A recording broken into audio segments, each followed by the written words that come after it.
This is Daily Gains. Welcome back. I'm Jeremy. And I'm Dave. It's time to get it in. Let's get going. James 4:3. You ask and do not receive because you ask wrongly, to spend it on your passions, period. If you take the time to listen to a kid pray, like honestly pray by themselves, you hear what's on their heart. Yeah. I think as adults, we often try and go before God with a mask that we know we're supposed to wear because we're stepping into the presence of God, and forget that He sees straight through us, that He sees our passions and knows the true reason why we're asking. Instead of addressing our heart, we're trying to manipulate Him. And then we get upset when we don't receive it. We feel that He's not who we thought He was, or think that we should leave the church because that's going to hurt Him. In my quiet time this morning, I was reminded that man is not the center of the universe. God is. And the story of the Bible is not a story of God solely loving humanity to the point where He loses Himself. If anything, it's God choosing to be Himself, and this is how He lived it out. For me, this is a challenge. To take time in my quiet time to examine my heart before Him.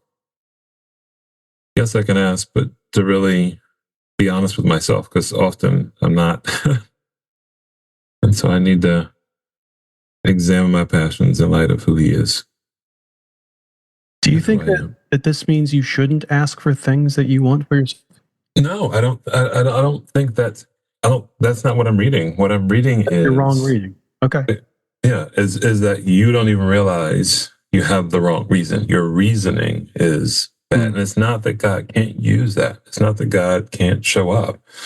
This is clearly, again, going back to relationship.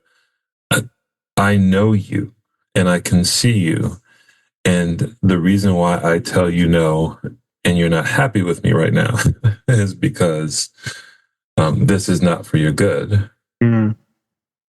And you don't realize that your passion is wrong. Mm-hmm. And this gets back to something I said the other day, where He can see our tomorrows. He knows what we need.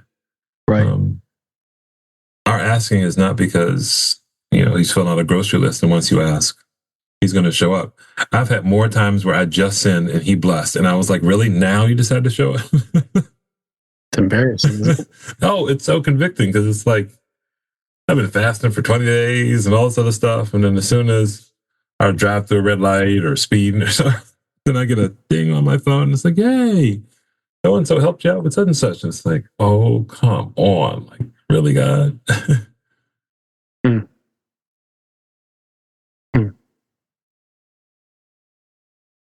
It's a challenge. Can you live in Psalm 27? Surely the goodness and mercy of the Lord will pursue me all the days of my life. You believe that? How does that affect how you ask for what you ask for? It's good. Thank you, brother. Thank you guys for being with us. We'll talk to you soon. Da da da